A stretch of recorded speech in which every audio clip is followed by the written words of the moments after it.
Hey everyone, it's time for another ThomasWoodenRailway discussion. Today's review is on Hiro the Japanese Train. I've actually taken a look at Hiro previously in this same video series, but it was back in like 2011 and a lot of things have changed since then. So I'm going to go through all the different versions of Hiro. We're going to start with his 2009 Learning Curve version and work up to the present day. So Hiro the Japanese Train was introduced in the 2009 Thomas and Friends movie Hiro of the Rails, pun intended, no pun intended. I'm pretty sure that was done on purpose. But this is the 2009 Learning Curve version underneath, RC2 right there on the second bogie. Hiro, I think, is a very cool engine. I think most of his wooden railway models have done him justice, and I really like Hiro's personality. He's very calm, quiet, but also just like a good engine all around, and very rarely loses his temper. I also like Hiro because of his paint. We don't see a whole lot of engines with all black or all white colors, just because, there's a lot more colors out there that catch the eye, like yellow or orange, for example. So having Hiro kind of remain in this flat black color is very interesting, but I love his red wheels. I love how they pop. And honestly, I think the Learning Curve version here is very, very nice. I don't know too much about, Hiro's actual basis or anything like that, but I feel like Learning Curve has done a spectacular job of capturing all the necessary details. Notice the lamp up here. This entire front area, if we can call these like smoke deflectors, is all plastic, but I feel like it's done very tastefully. The detailing along the sides here is also very nice, and actually I didn't even notice this until now, but this part right here is also plastic, but the main boiler area and the cab back here are wood. So I love this version of Hiro. This is the version of Hiro that I've used in my series for a number of years, and I'm probably going to keep it that way because I love Hiro's expression. It's very like a calm, smiling face, and I don't think the 2013 version is bad. I just like the face on this one a little bit more. Plus we have some wooden bogies as well. So a lot of great detailing on Hiro right here. A little bit of, edge wear, but that's to be expected. I mean, I've had this engine in my collection for pretty close to 10 years. The tender, honestly, nothing too crazy, but there will be some changes as we go along and compare some things. But I just wanted to show it off. And on the bottom, there we have Learning Curve brands, Hiro's tender. So that's 2009 Learning Curve Hiro. But what was interesting about this Hiro when it was released for the movie was that it also had some counterparts. Now, these are engines I've taken a look at in the past, albeit like 10 years ago, and I'm not too focused on the different versions, but I just want to show them off really quickly because I know some people will ask. This is Lost and Found Hiro. He's got a sad face. He's also got some, painted wear and tear on him. He's got some leaves and branches and discoloration. His nameplate on the side here is crooked, but basically you're looking at the same mold as the Hiro over there, but we have some extra painted details to make it look like he's been sitting in a forest for a very long time.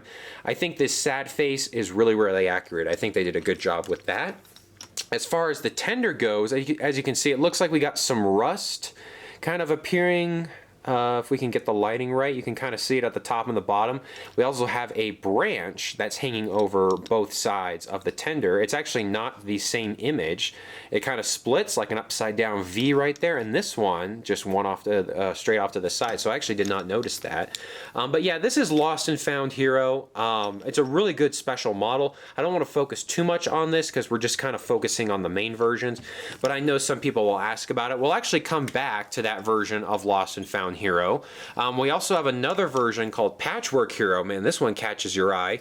Speaking of, funky different colors, yeah, we got, I've always loved Hiro just because of his flat, color, and this is Patchwork Hiro where he's being repaired kind of like Frankenstein style, where it's just bits and pieces. We got different weird colors and everything. But yeah, it's definitely a different version of Hiro. One thing to note is it does have the same face as normal Hiro. Hiro, although his eyes are a little bit wonky right there.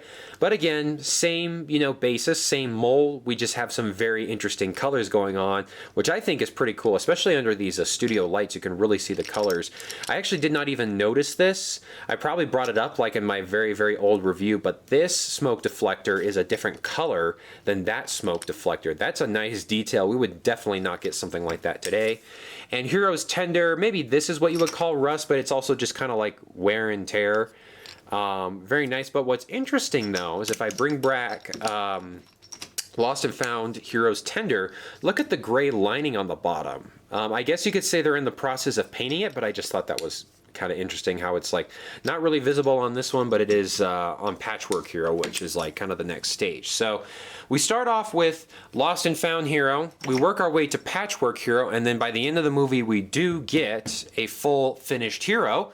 But when Fisher-Price and Mattel bought the range in 2013, we also got a new version of Hiro because I think he is actually a pretty popular character.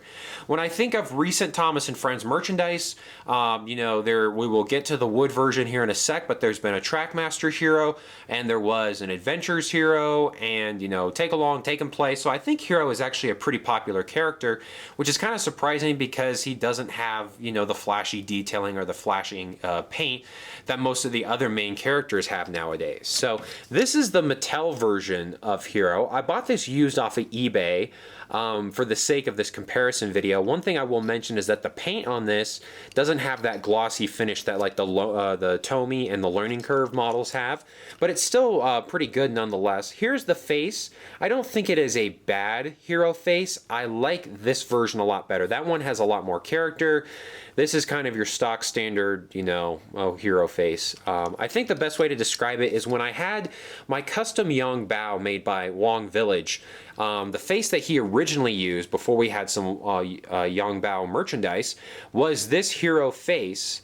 But with like some slightly different eyebrows. He came along with like a marker or a Sharpie or something to made him a little bit different. So maybe I just kind of associate this face with that. Maybe that's the wrong thing of me to do. But anyway, I think you can kind of see the difference between the wood and the plastic here. Again, the cab is still wood and the boiler area, but the smoke deflectors and kind of this running board area along the side here are a little bit different. But we still have like a really nice cab area, and to me it looks like all of the major details are still there. I'm going to bring out Hiro. Let's just do it right now. I'm going to compare these two, see what we got going. I think they're going to be pretty similar, honestly. Nameplate's a little bit different, but we still got the lining all the way down. The lamp still painted. Here are the two faces.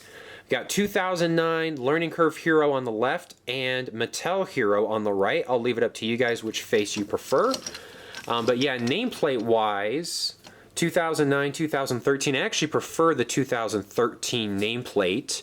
It's a little bit bigger. You can see it just a tiny bit better. But detail wise, I think the lining on the cab a little bit more pronounced than on the Learning Curve version. But overall, wow, I think there's a fair amount of similarities here. So I think that's why I never really got around to getting the new version of Hiro when it was out, just because it really was so similar to the Learning Curve one. And I was like, I'm not paying $25 for a new face when I think the old one is doing its job. So anyway, I wanted to show off Learning Curve and Mattel Hiro next to each other because there are a couple of differences.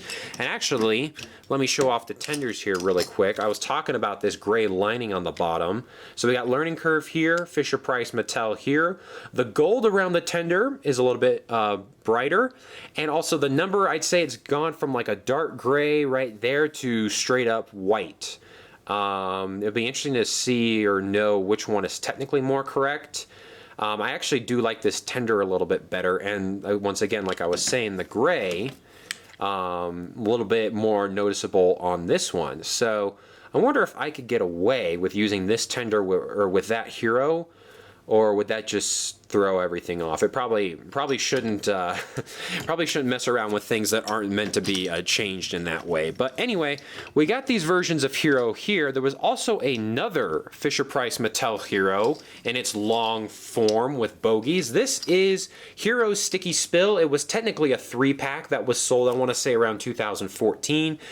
This pack was very, very famous for coming with a blue plastic troublesome truck, which I collected multiples of because it was awesome. This is based on an episode. I want to say the episode is called Hiro Sticky Spill. But the cool thing is we get a return of this sad Hiro face. Granted, he has some spilled milk on him, but it was kind of a nice touch. There's actually a couple of differences with this Mattel Hiro compared to that Mattel Hiro. Along the side here, everything looks the same. It's hard to look at the detailing just because a lot of it is covered in milk. At the front, like I showed off the Hiro face, but notice the lamp here. The lamp has been painted in a little bit more, whereas I would say like this lamp, yeah, it's there. It's kind of in the off position, doesn't really catch your attention. This one, we've changed the color just a tiny, tiny bit. This version of Hiro is still really good. I remember I had a ton of these at one point because I was after that. I was after the troublesome truck in the pack. And let me show off the tender for a sec. Yep, still got that bright white number there, and then we also have the splattered milk, which this looks like, no, that's actually two different milk designs here. Let me see if I can tell if the designs on this are symmetrical. Ooh, off the top of my head, I want to say no, they are not. Yeah, they aren't. They're pretty similar though. I mean, the milk is in the same areas no matter, you know, where you look on the model, but it's not like they took this design and put it on the other side. So one other thing before we move on to our next versions, let's just take a look at both of these sad Hiro faces. I'm kind of split on this one. I'm not really sure which one I prefer. I'm leaning towards this one actually, the Mattel version, which is interesting because I like the regular learning curve one. But guys, let me know which one you like because I'm not 100% sure, honestly. I think, I want to say, you know, the eyebrows, I think, are the main thing. Like, the sad face looks the same, and actually, I think the Mattel face is actually a little bit larger, too. But the eyebrows are the big difference. They're much closer to the eyes here. They're a little bit up.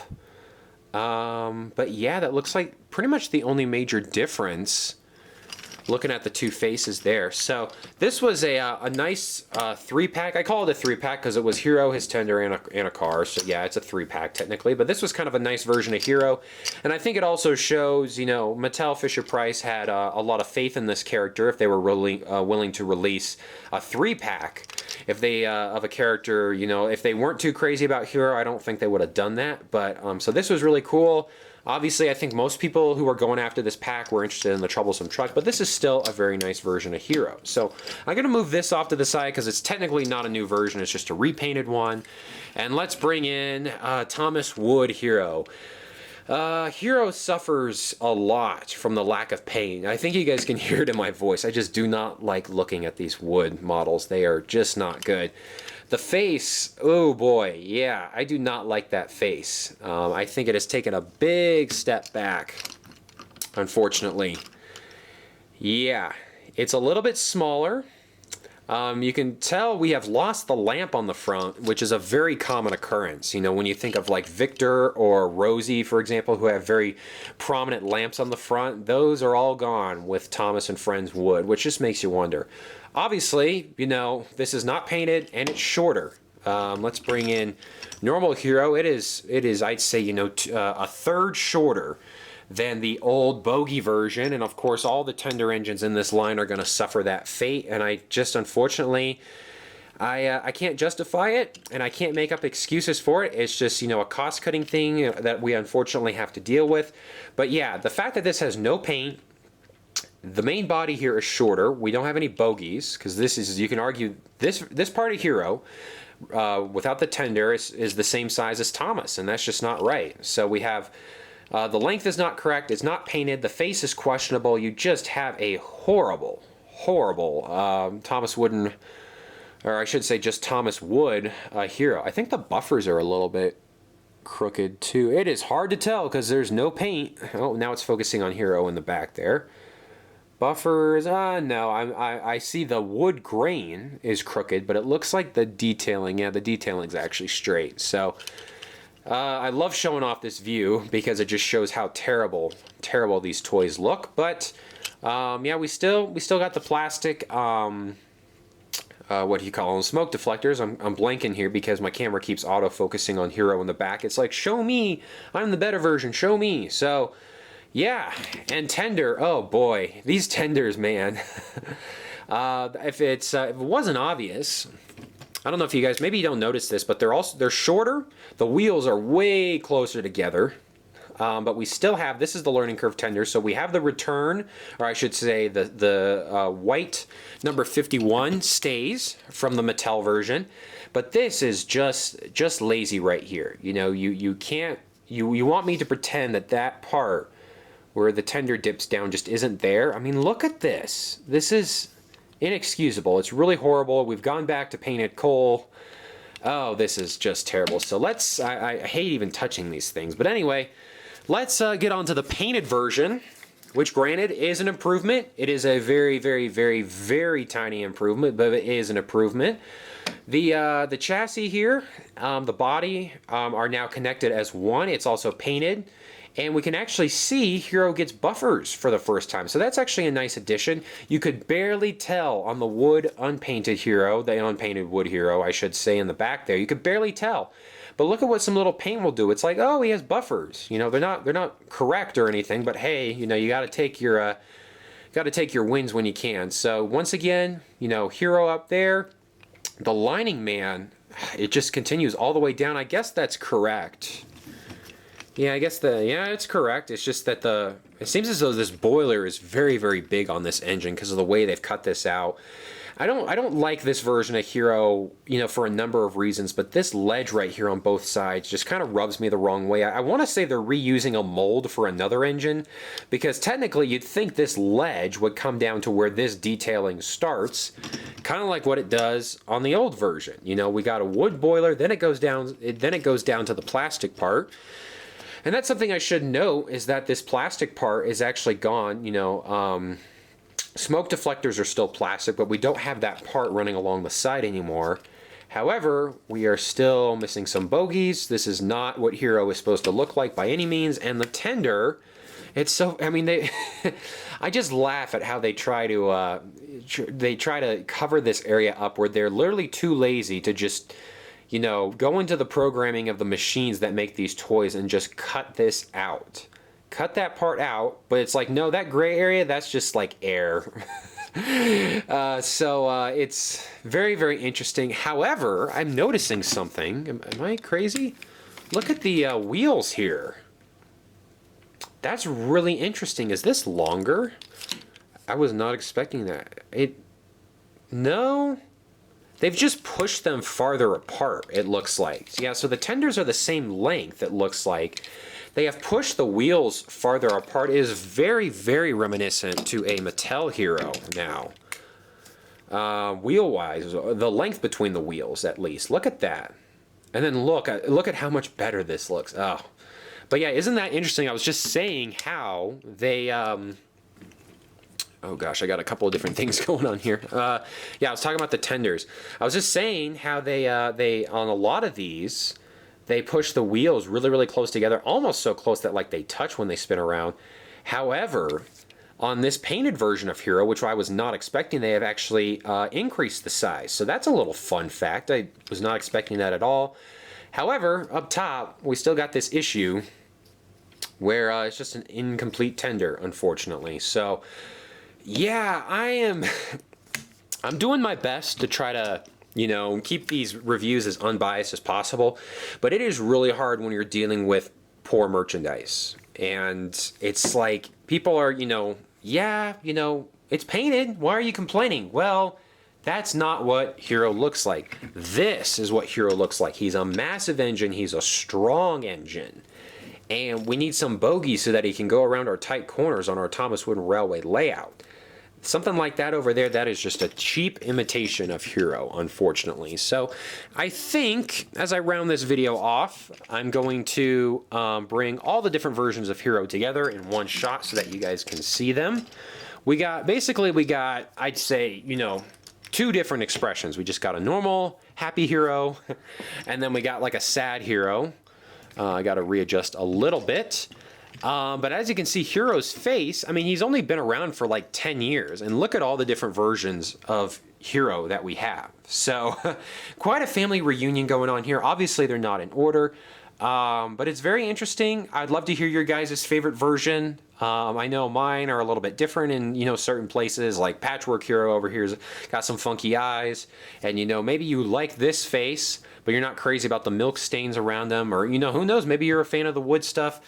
My two favorite versions of Hiro are right over here. I really do love this learning curve version. The face, like I said, has a little bit more character to me, but actually having held the Mattel version in my hand, it's still very good. It's got some slight differences, but it's not a bad model at all. So that's going to wrap up this Thomas Wooden Railway discussion on Hiro the Japanese Train. It's a little bit of a re-review because in the past I had taken a look at these three, and I think I called the video The Many Faces of Hiro. And then before you know it, we have Mattel Hiro, and then we got a special version of Mattel Hiro, and then we have two versions of Thomas Wood Hiro. So my Hiro collection has grown quite a bit, almost unexpectedly. But I want to thank you guys so much for watching. I'd love to hear your comments below. And until the next video, this is Thomas Wooden Railway saying thanks for watching.